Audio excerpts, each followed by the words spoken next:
Welcome to the InnovaBuzz podcast, where our job is to help you build visibility, professional credibility, and connection with your ideal client by putting the human at the centre of innovative marketing, so you can build and strengthen an engaging, enduring relationship with your ideal clients. I'm Jürgen Strauss from InnovaBuzz, and I'm honoured that you're here with me. If you haven't joined our wonderful marketing transformation community yet, go to innovabiz.co and collect your free gift as well. Do subscribe to the show and also leave a review because it helps others find us. Let's get into today's masterclass on this InnovaBuzz podcast.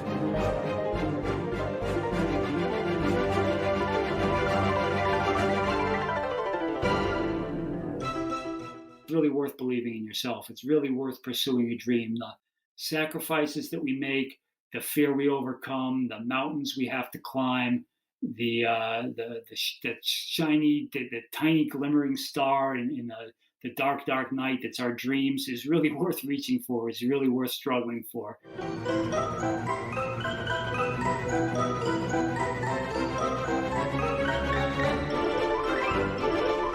Welcome back. I hope you've had an awesome week so far. If you haven't yet listened to my recent conversations with Dr. Rick Kirshner, co-author of Dealing with People You Can't Stand, and with Jason Case of Points Peak Marketing, then do check them out after you've listened to today's conversation. I'm really excited today to have on the InnovaBuzz podcast as my guest, Ed Kressy. Ed says he's almost certainly the only person to ever have been arrested by the FBI and then turned his life around to receive a community service award from the FBI director. As a person addicted to methamphetamine for 11 years, Ed threw away a career with Genentech, later named Fortune magazine's best company in America to work for. He threw away his home. He threw away his life savings, his relationships, his beloved dog, and much more. Ed spent months in jail, nights in homeless shelters, years in destitution and drug-induced psychosis.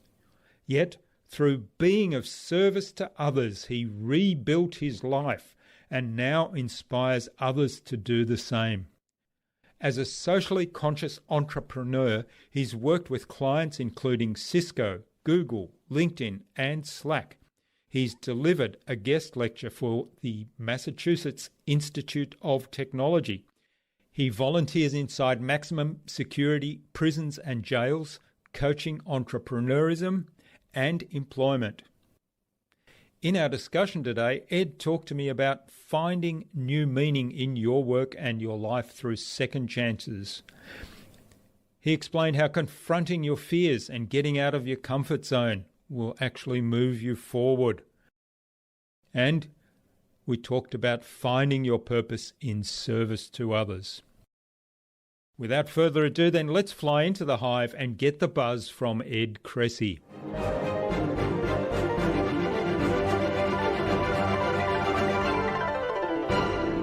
Hi, I'm your host Jürgen Strauss from InnovaBuzz, and I'm really excited to welcome to the InnovaBuzz podcast today from Massachusetts in the USA, where he's kind of temporarily relocated from San Francisco, Ed Kressy, who's an author, speaker, and entrepreneur. His book is My Addiction and Recovery. Just because you're done with drugs doesn't mean drugs are done with you, which is a fascinating story, and we're going to delve into that a little bit today. So welcome to the InnovaBuzz podcast. Ed, it's a great privilege to have you as my guest.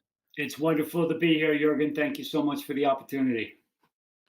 George Bryant, who was our guest on episode 226 and episode 300 of the InnovaBuzz podcast, he kind of introduced us because we met at one of his networking events. So big hello to George and big shout out, and great to meet wonderful people through his community. George has been so helpful to me. He's been a beautiful individual, so much savvy when it comes to how to bring value to one's audience. I'm very grateful to George as well. Yeah, now speaking of bringing value to an audience, you describe yourself as a socially conscious entrepreneur, socially conscious entrepreneur. That's difficult to say, and perhaps even difficult to do as well.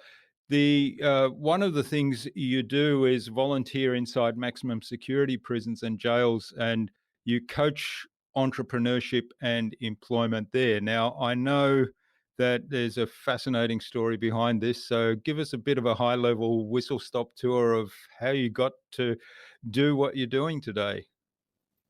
I'd love to, Jurgen.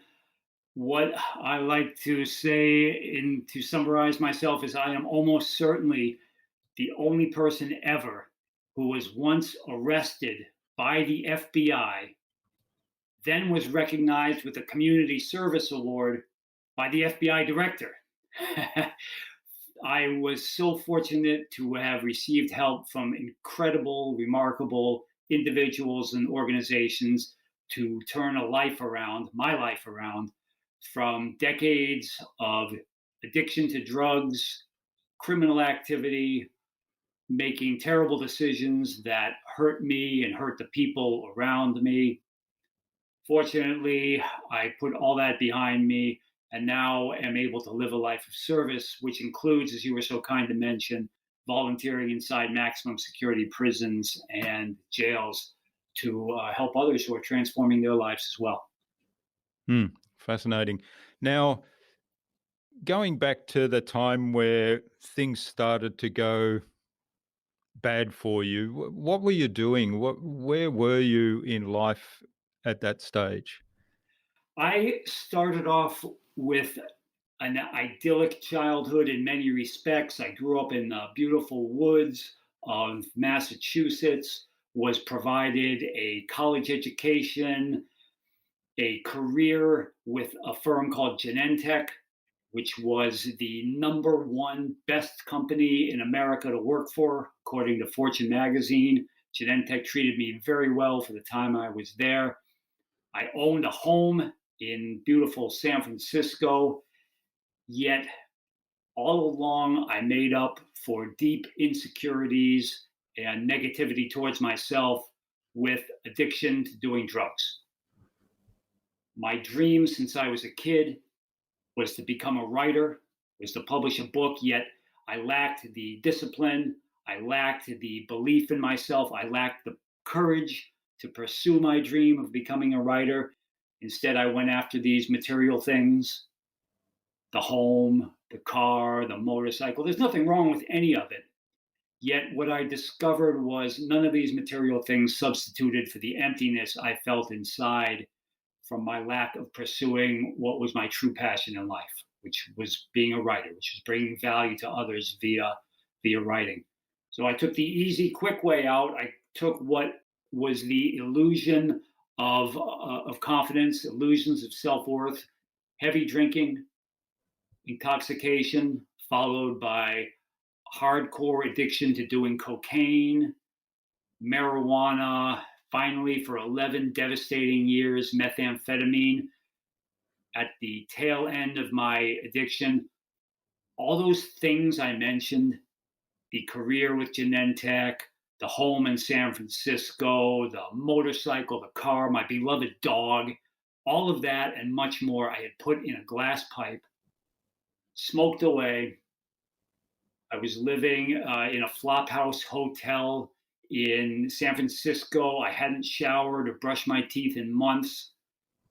I was eating food that I found or cheating welfare. I would get in the States, we have what are called food stamps. They might have that elsewhere in the world. But basically, it's a welfare program whereby you're given credit to buy food. But what I would do was I would take my food stamps and trade them for steaks, which I would then trade to the drug dealer for methamphetamine.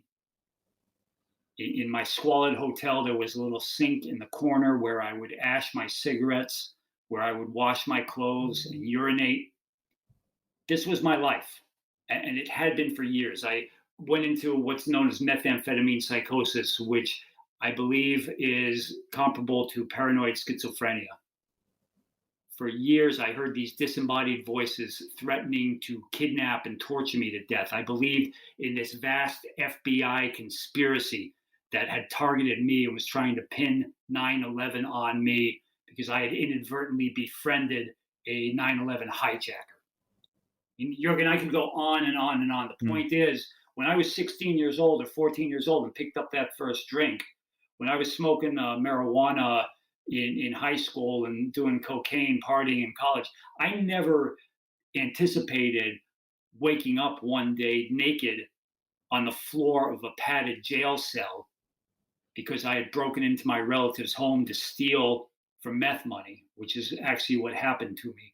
I never set out believing that that was the future. So I'm not advocating to your audience to not do drugs. I'm not advocating to do drugs. What I'm saying is my story hopefully illustrates that sometimes we set ourselves on pathways and we don't understand exactly the risk we're taking, the harm we're bringing to ourselves and others. Hopefully, for people who may be struggling, like I struggled, for loved ones, and oftentimes we who struggle with addiction, we hurt those around us more than we hurt ourselves. My story illustrates that we're on pathways, and hopefully even more so that we can get off these pathways, that we can overcome even the most desperate seeming circumstances of addiction and mental health challenges as I face. We can overcome that in order to be of service to society, because that's what I was allowed to do. Yeah. Well, it's a really, it's an emotional story to even listen to, but I can't imagine having lived through something like that. And we'll get on to exploring, your turnaround and what you do today, because I think it's just fabulous what you're doing today and giving back and serving. What I'd like to ask, because I was reminded there of something you said at the end. I was reminded of a quote I heard recently, and I think this applies across the board in life. And it's the quote, and I don't know who it originally is attributed to, but the quote basically says that if you don't heal what hurt you, you'll bleed on those that didn't hurt you, or something like that. Yeah. So I guess there's a message there, right? What I know, when I first met you and we had a conversation, you talked about one pivotal event. Was there one kind of point that you got to where you said, I have to change things. I can't keep going like this? There were a number of points like that. There was a time when I was staying in a homeless shelter. I bought a cigarette for $0.25 and realized as I was smoking that cigarette, I had just spent 1/3 of my entire net worth on a single cigarette, because all I had to my name was 75 cents, and I spent 1/3 of it on that one smoke. I think the really pivotal moment came on an October night in 2007 when I was living in that Flophouse Hotel. The only clothes I owned, about the only clothes I owned, was this filthy tuxedo. It sounds ridiculous, but I had worked at these strip clubs in San Francisco. The strip clubs fired me because I was a terrible employee. I kept the tuxedo. I was wearing this filthy tux. I made my way into a downtown fancy San Francisco hotel, began wandering around. I found my way to a bar. Someone had set down a half-finished drink. I waited till the person turned away and knocked the drink back, slouched somewhere else in the hotel, and found myself at the threshold of a ballroom. So here I am in my ragged, filthy tuxedo at a hotel ballroom in which a wedding reception was taking place. Now I'm thinking, I'm going to crash the wedding reception, blend in, wearing my tux. Maybe they'll think I'm a groomsman or something. I wanted something to drink. I wanted something to eat. At that moment, at some level, it occurred to me that in the previous few years before that October night, I had been invited to 5 weddings. These were 10 of my closest friends. Jurgen, do you know out of those 5 weddings I showed up to, how many I showed up to?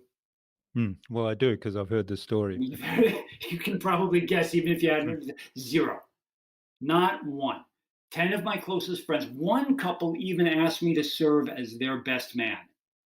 I missed all the weddings. So there on that October night in that fancy hotel in my filthy tuxedo at the threshold of a wedding reception, I realized at some level just how far my poor choices had sunk me. And if that weren't enough, the disembodied voices that I'd been hearing as a result of methamphetamine psychosis at the time in October 2007, I considered them my spouse. That's how married I was to this delusional fantasy world of FBI conspiracies revolving around me that I'd created.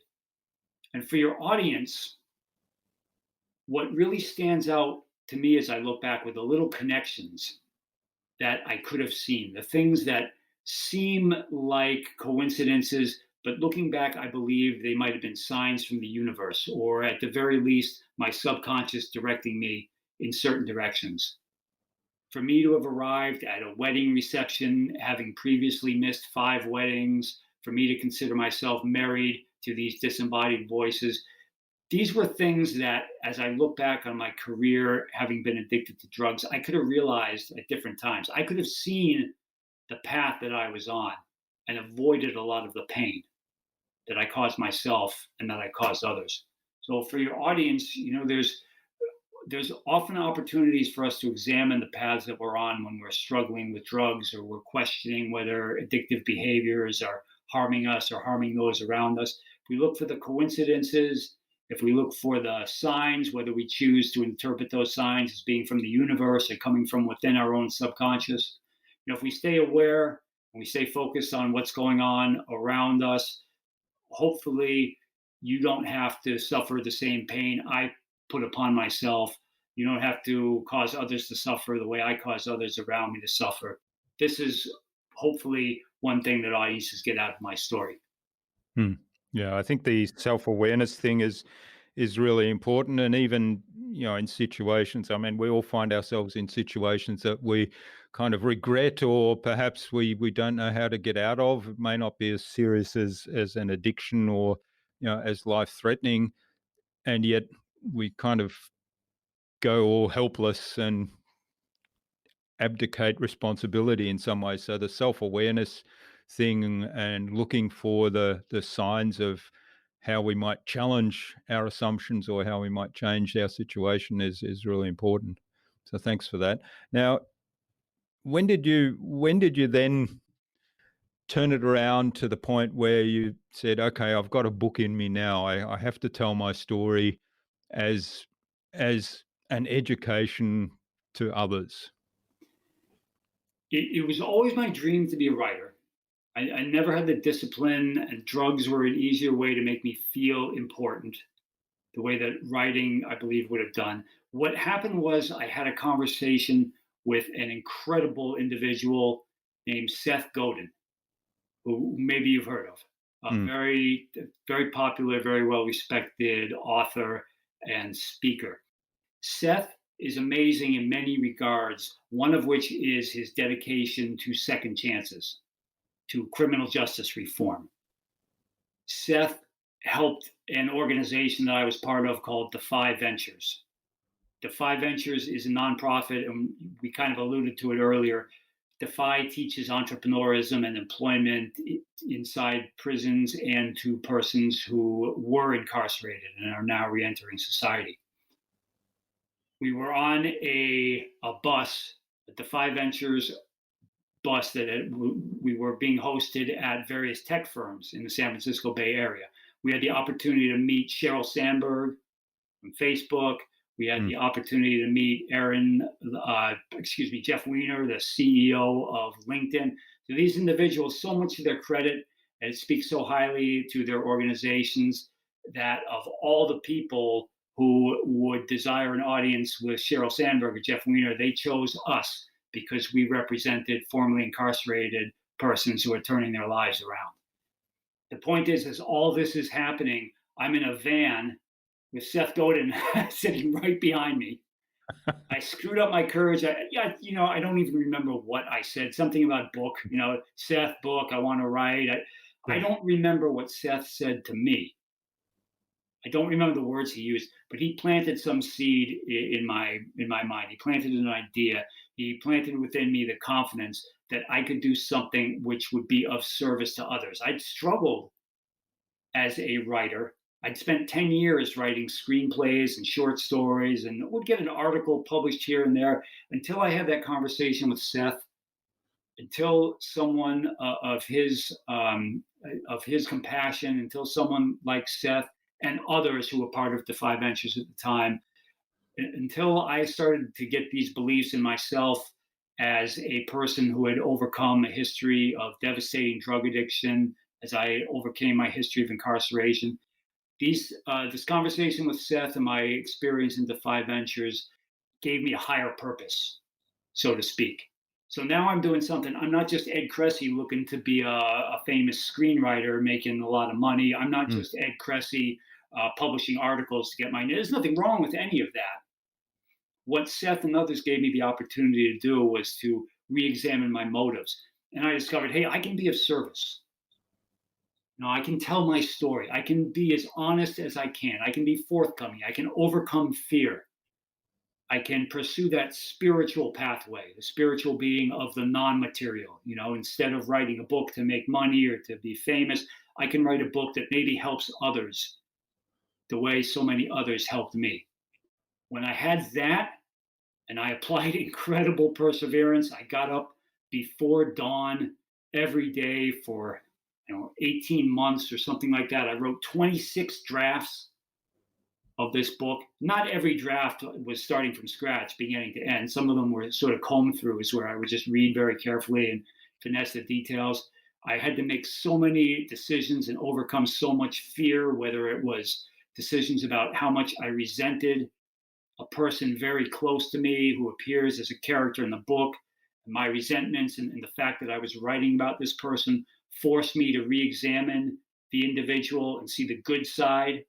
Meaning my mind had been so clouded with resentments that I failed to see all the good the person had done for me.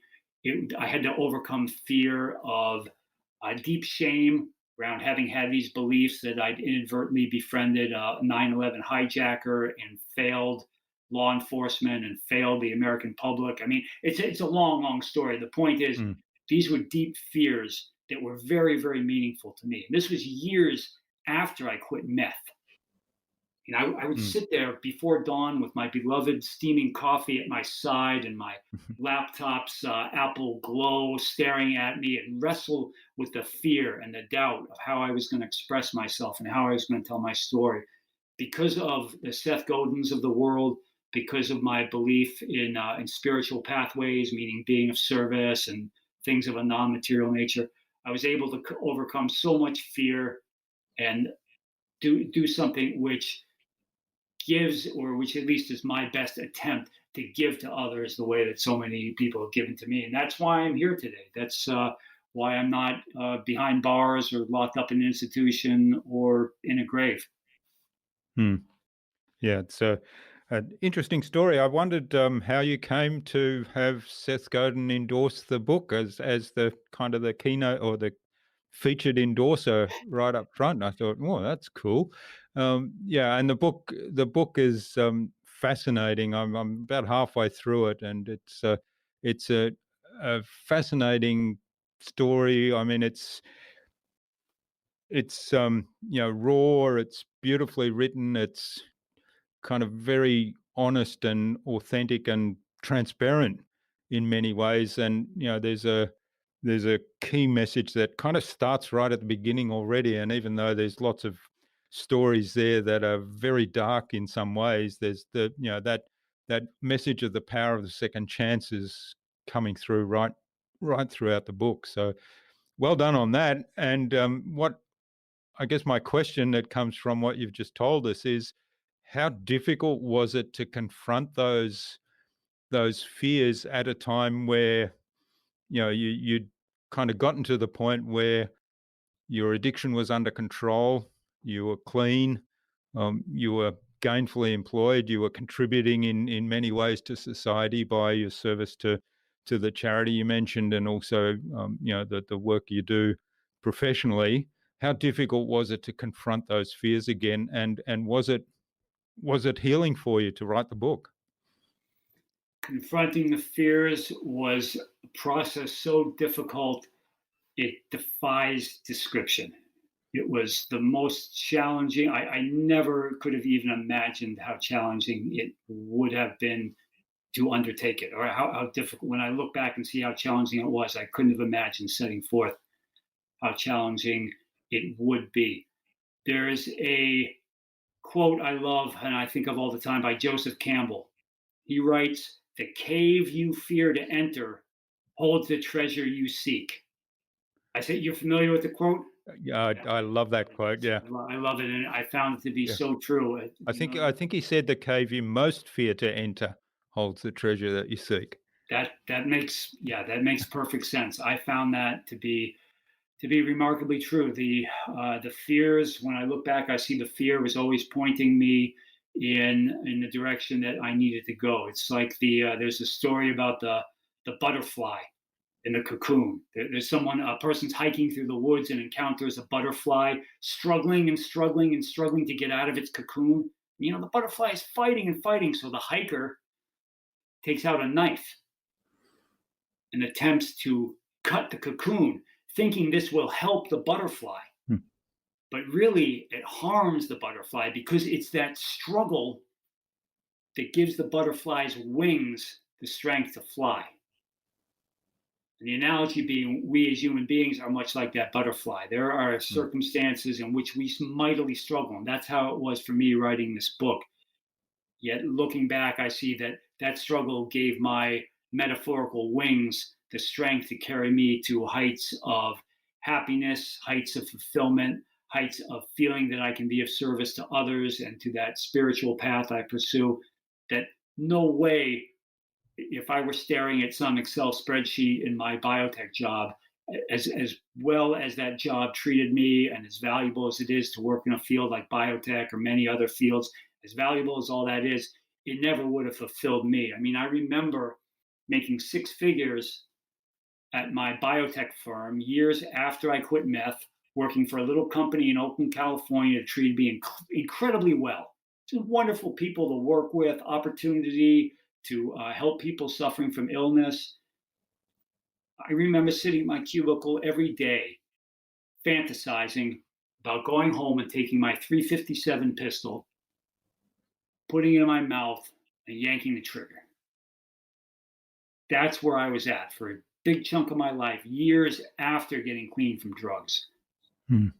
And the point is, until I pursued that quote unquote higher purpose, until I found being of service to our sisters and brothers who are or were incarcerated, until I found the path of being in service to law enforcement, helping them better serve people struggling with addiction and incarceration, until I found that, the six figures, the biotech career, the other things, there's nothing wrong with any of it, but it never would have brought me even out of a point of suicidal depression, much less to a place where I truly believe I bring some degree of value to the communities around me. And ultimately, drugs are you kindly mentioned the subtitle of my book. Just because you're done with drugs doesn't mean drugs are done with you. The meaning of that subtitle has a couple of different meanings, but one meaning is that the goal of ending addiction is not to end addiction. That's not the goal. That's one necessary step when you get to the point I was at, or where others are at. We need to end our addictive behavior. We need to put aside the glass pipe, or the bottle of booze, or the unhealthy relationships, or the workaholism, or whatever it is. We need to take the step of ending that. That's not the end all, though. Our goal has got to be to lead a meaningful life.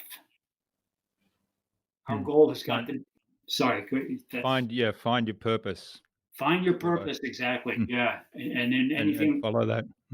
Follow your purpose. And when you mention fear, the only thing that's going to take us through the fear that we're going to face when we're doing something like writing a book, for many of us writing a book, or starting a business, or any number of undertakings such as that, the only thing that's going to get us through the fear, which is going to rock our foundations, is that belief in a higher purpose, is that belief in a spiritual path. At least this is what I found. This is the only way that I found to overcome the fear that was such an integral part of doing something like pursuing my dream, writing a book. Great. All right. Now, you talk a lot about second chances, and I'm thinking maybe take this in a little bit of a slightly different direction. A lot of people feel as though they're stuck in their life. And I'm thinking, hey, that sounds a little bit like being unfulfilled, not being clear on what value they're adding or why they're doing what they're doing. And in your case, you got to that point and you had a pretty sort of extreme reaction to it, if you like. A lot of people just go on living their life and kind of put up with it. And at some point, they look back on their life and they're sad or they're regretful, and they say, if only. What's your message to those people around second chances and around maybe turning a different path? Well, you said it yourself. The one thing we know about the future, the only thing we know about the future, is our time upon this earth will end. We don't know anything else for certain about the future. We might not even make it to the end of this podcast. It could be a meteor strike, or any number of things could happen. We don't even know for absolute certain we will make it to the end of this podcast recording, but we do know without question that our time upon this earth will end. This time will come for all of us. So the questions are, number one, do we think there's another stage of the journey after that? And I believe that's for each individual to decide for herself or himself. Certainly, we might want to consider, upon what do we wish to look back upon when the time which we know will come does come? What are we going to do? Are we going to want to look back upon a bank statement or a stock portfolio or a car? There's nothing wrong with any of them, nothing at all. But what are we really going to want to look back upon? And if we take it to another level, what's going to suit us best on the next stage of our journey if we decide to believe in these types of things, which I personally do. But again, I feel it's a choice for each individual to make. When we start with that, when we start with the one thing we know for absolute certain about the future, which is our time upon this earth will end, then we can kind of work backwards to today, this very day, and think, how do I want to live my life today?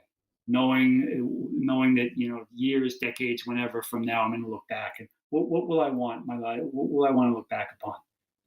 And then the other thing that springs to mind is really being of service to others. There's something about serving meals at a soup kitchen or a homeless shelter, or certainly volunteering inside prisons or jails, if that's an opportunity which is available to you, or even reading books by people who have overcome incredible obstacles. There's one area I do know best is criminal justice reform. Not best in comparison to experts out there. I'm just saying that I know best out of the other areas of my own life.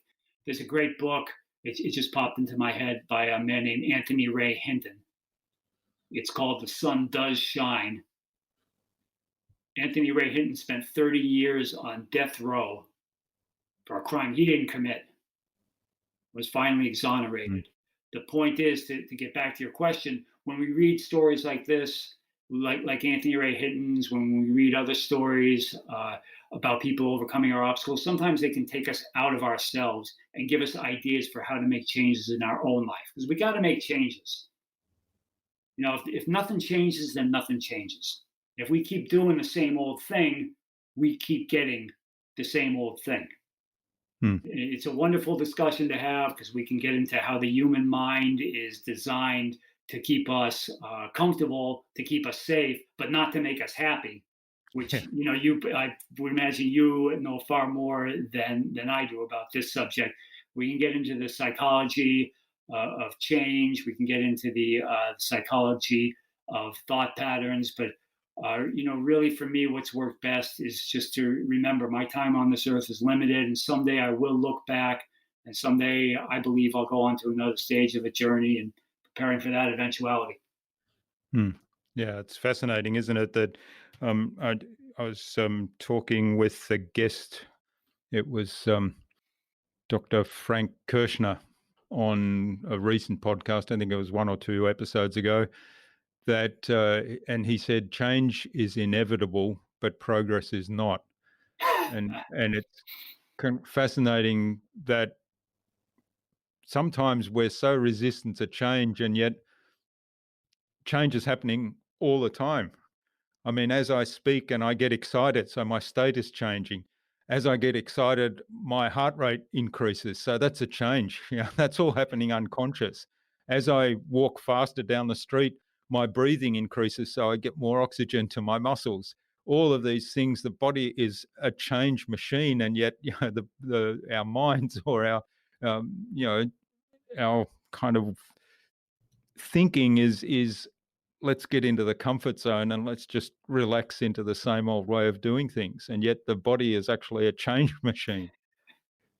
I love that. Yeah, I love that. Change is inevitable, progress is not. And even in my book, I write about how addiction to drugs is a condition of comfort, oftentimes, because when I was deep in my addiction, I was miserable.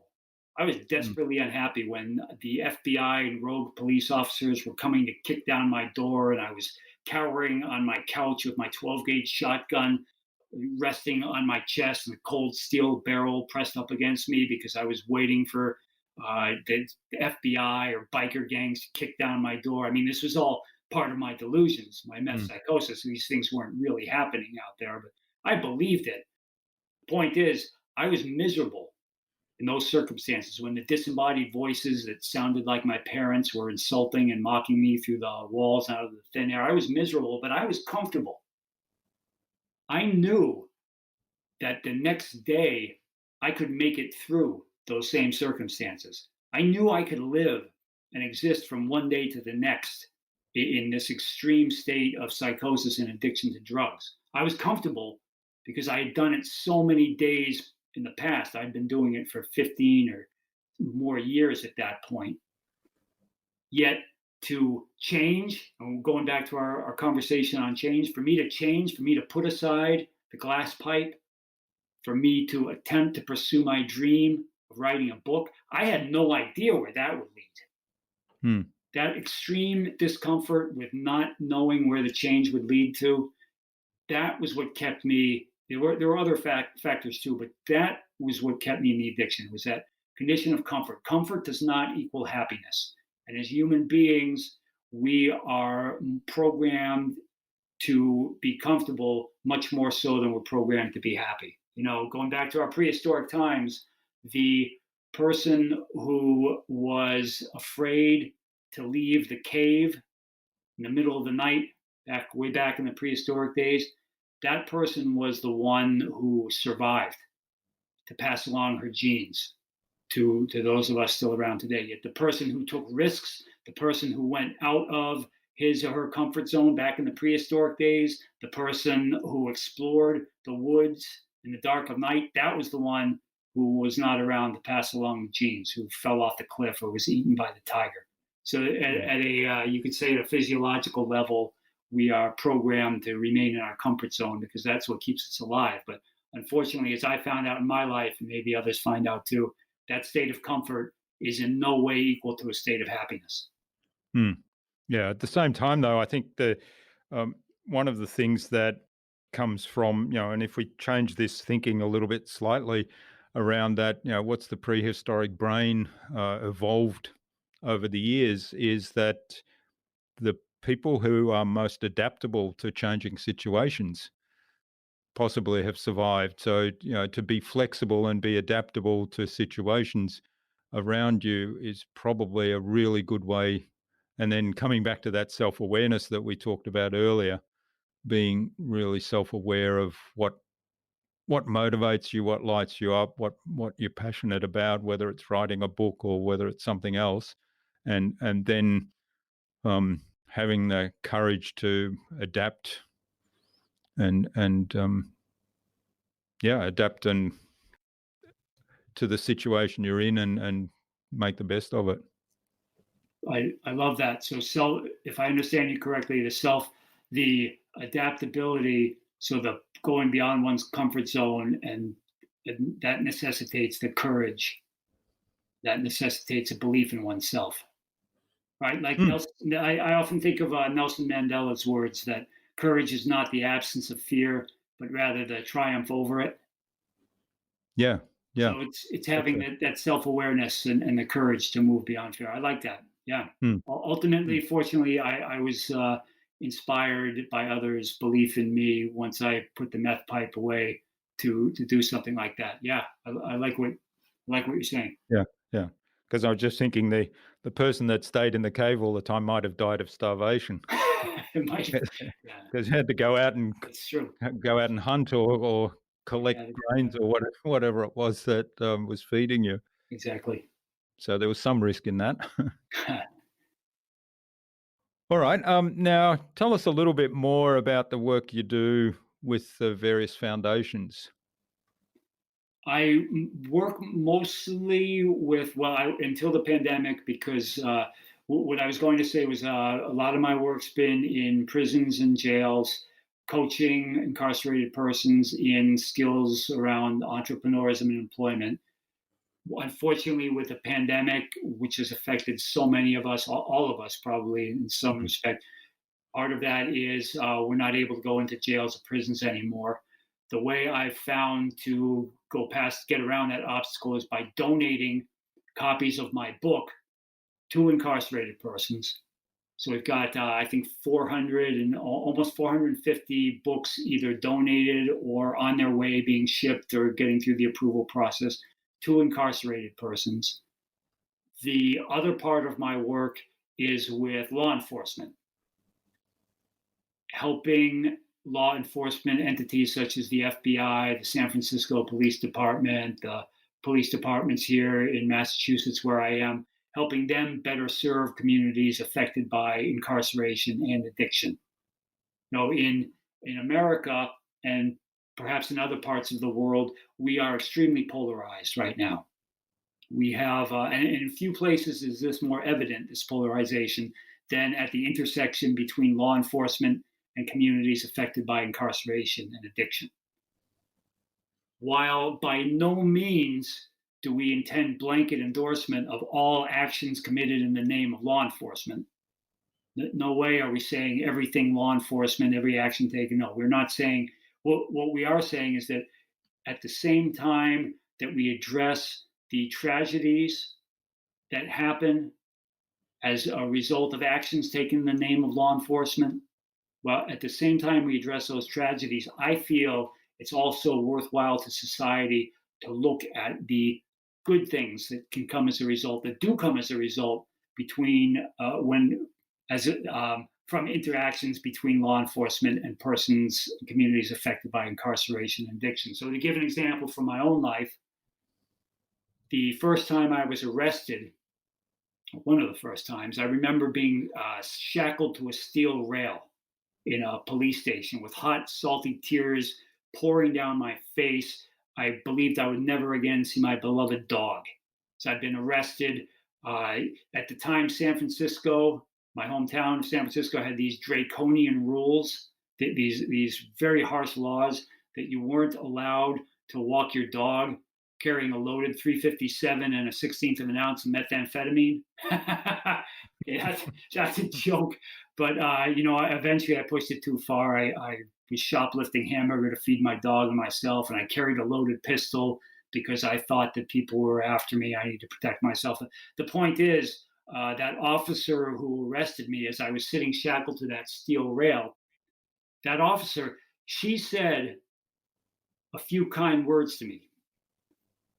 Her name was Renee Pagano, Officer Renee Pagano. She's a captain right now. And what Officer Pagano said was something like, I hope you get back on track. She was saying these words to me.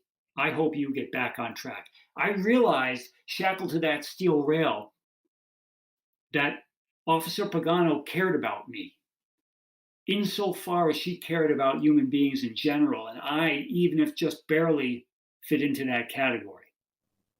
Because of those kind words from Officer Pagano, and because of the beliefs, the confidence I got from others in law enforcement who instilled that confidence in me, who believed in me.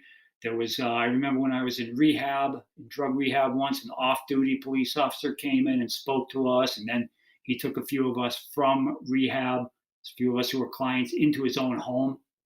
So here was an off-duty cop taking clients from rehab into his home so he could coach us on how to turn our lives around and put our alcoholism and drug addiction behind us. The point is that I learned to look past uniforms, whether worn by people in prison or whether worn by police. And I found that our sisters and brothers who are behind bars, many of them, not all of them, but many of them truly deserve to be walking the streets as free women and free men. And at the same time, many of the women and men behind squad car wheels and behind desks in pre-houses truly deserve to be protecting our streets. When I looked past uniforms, when I found that behind bars and behind badges beat the hearts of human beings, when our sisters and brothers who were incarcerated and women and men in law enforcement taught me to look for humanity in people, no matter what labels are applied to them or what uniforms they wear, and I could find these human connections. Not only did they help me become a better human being and get closer and closer to my best self, they helped me to contribute to society, which again is the point, at least in my case, of quitting drugs. To that higher purpose, that meaningful life. And this is the work that I do. Yeah, oh, that's great. And I think there's a big message in there, and that's, if we care for our fellow human beings, then, we can make a difference. And at the same time, there are people that have displayed bad behavior, and seriously bad behavior in some cases. You're alluding to some of the bad incidents with police that's got a lot of press recently, which are pretty shocking. But at the same time, that's, that doesn't represent necessarily the majority. And if we care for other people, we can make a difference.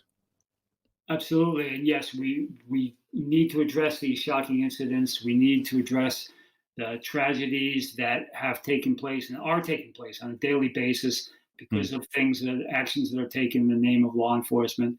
Yeah, by no means do I, or by no means do we as society want to endorse everything that every law enforcement person does any more than we would endorse all the actions taken by people like me who committed crimes and made mistakes and hurt ourselves and hurt others.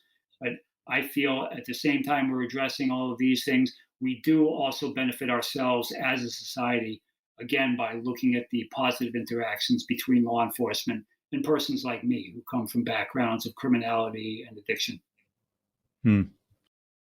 All right. Is there another book in the pipeline, Ed? I hope not. I would love to. Right now, the hardest thing I found about writing a book is loving the book. Yeah. I wrote the book and then I thought I wanted to put it in my rearview mirror and kind of go on to the next thing. And I had to learn to love the book. And now I do love it. I love my book, and not in comparison to the great works of literature. My book is not even, my book's not the best book on addiction or recovery that's out there. Yet readers from my book get an inspiring story. Readers of my book get lessons that they can apply in their own lives. Readers get value out of my book. And that's why I love my book, not because it's a great classic work of memoir or anything like that. It's something that I am proud to put in the hands of a reader. And I hope that anyone who reads my book gets some amount of value out of it, because it's the result of so many compassionate, so many amazing people putting value into my life. It's, I found it's really worth believing in yourself. It's really worth pursuing a dream. The sacrifices that we make the fear we overcome, the mountains we have to climb, the shiny, the tiny glimmering star in the dark, dark night that's our dreams is really worth reaching for, is really worth struggling for. That's what I found. These are the reasons I love my book, and I hope anyone who reads it loves it too, or at least Yeah, loves and it. I certainly encourage the listener to go and get a copy of the book and read it, because it definitely is. It could be life changing. Now, you've got a very generous offer for people that do buy the book. Can you tell us about that? Yes, thank you so much. For every copy that is purchased, we are donating a copy to incarcerated persons, to a woman or man serving time who is in the process of turning his life around through entrepreneurism, employment, or other programs. As I mentioned, we've already donated 400 just shy of 450 copies, and since that process has been so successful, now we're doing a one for one. So whomever might buy the book, you'll get a copy on your behalf donated to someone who deserves a second chance and someone who's working very hard to put her or his past behind them and contribute to communities, families, and society. That's wonderful. That's very generous. And so, yeah, so if you do buy the book, please write a comment on this blog post as well, and we'll make sure that Ed can get in touch with you and thank you for what you've done, and we'll see what else we can do. All right. Well, this has been absolutely fabulous, Ed. Now, I'm going to skip the buzz round today because we haven't really talked about business, and I think the buzz round is all about business. It's kind of less appropriate here. But what I would like to ask is there some parting advice you'd like to leave our listener with today? Find find a version of a spiritual path, whether it's religion or God or karma or a higher purpose or being of service. Find something find something like that to pursue and face your fears. It will be a challenge, but it's just like that Joseph Campbell quote. I can't say it better than he did. The cave you most fear to enter holds the treasure you seek. Yeah, I love that. I love that quote. It's brilliant. All right. Well, finally, then, who else should I get on this podcast and why? Quan Nguyen.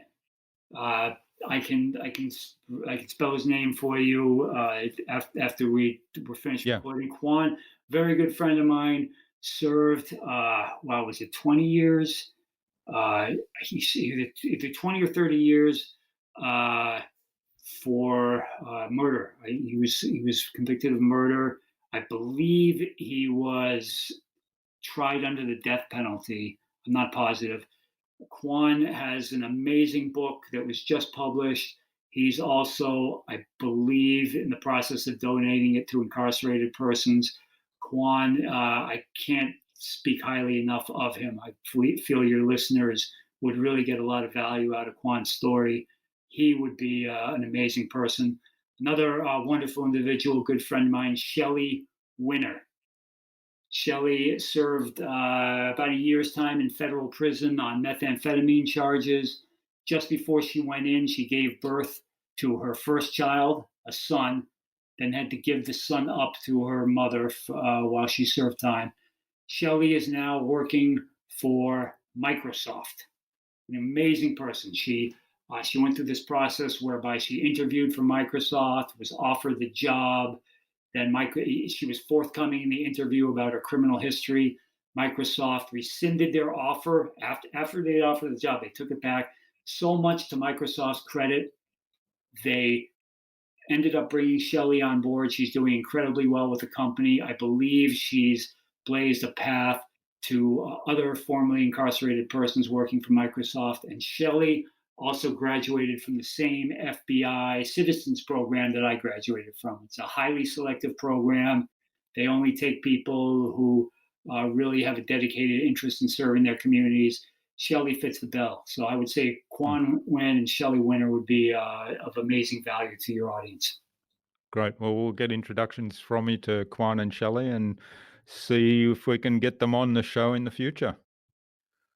Well, thanks so much for sharing your time with us so generously and being so open and so vulnerable with us today, Ed. I applaud you for sharing your whole journey and history in the book, and also for putting it out there as a service to others, because I think it truly is a service to others. I applaud the people that have kind of supported you and motivated you to go forward. And Seth Godin has always been really high in my estimation, but he's just gotten a few extra brownie points today. So thanks for sharing that story too. And all the best for the future, and let's stay in touch. Thank you, Jürgen. It's individuals such as yourself that give people like me the opportunities to tell our stories. That you make all the difference. So thank you for the opportunity to be here. Thanks.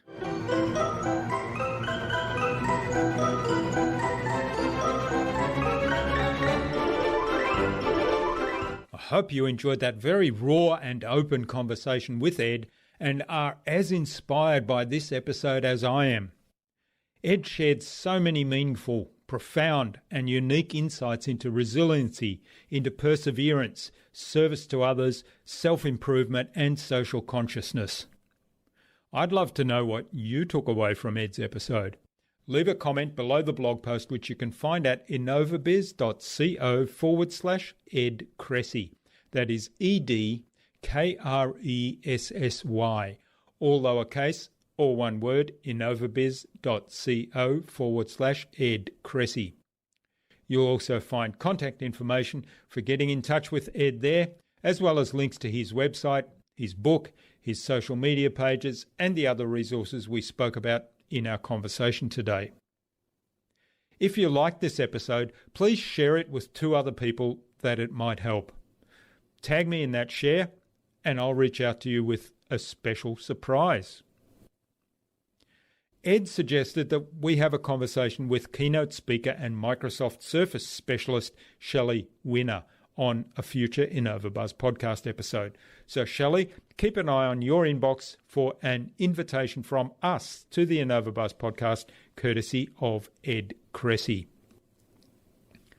Tune in again to the next episodes of the InnovaBuzz podcast. We've got some more fantastic guests lined up, including Maxwell Nee of High Performing Coach and Michael Dietrich Chastain, author of Changes. Thanks for listening to this episode. Make sure you subscribe to the show to be reminded of new episodes. It's free to subscribe. Leave a review if you like. Even if you don't like me, I'm okay with that. I'm asking you to leave a review because it helps other people find this show. Go to innovabiz.co to join our marketing transformation community and access a free gift my team and I made for you. It's the Marketing Master Mini Class. We want to give you everything you need to transform your marketing into a human-centered, relationship-focused growth engine. Until next time, I'm Jürgen Strauss from InnovaBiz. Remember, be awesome and keep innovating.